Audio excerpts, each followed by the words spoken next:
নমস্কার। আজ আমার নিবেদন কিশোর কবি সুকান্ত ভট্টাচার্য রচিত দেশলাই কাঠি।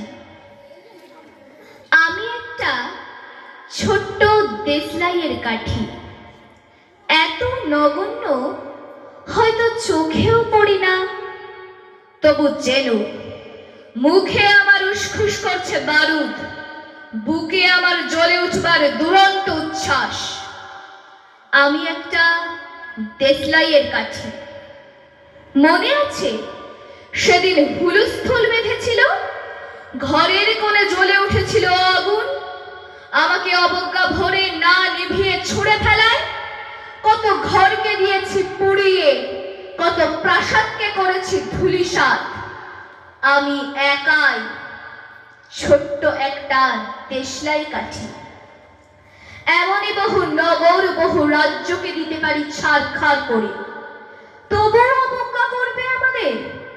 মনে নেই এই সেদিন আমরা সবাই জ্বলে উঠেছিলাম একই বাক্সে, চমকে উঠেছিলে। আমরা শুনেছিলাম তোমাদের বিবর্ণ মুখের আর্তনাদ।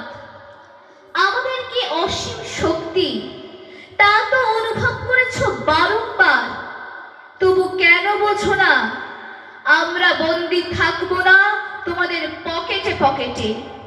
আমরা বেরিয়ে পড়ব, আমরা ছড়িয়ে পড়ব শহরে গঞ্জে গ্রামে, দিগন্ত থেকে দিগন্তে।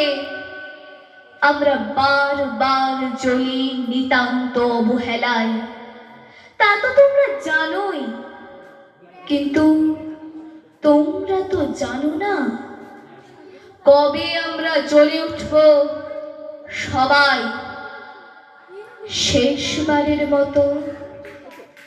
নমস্কার।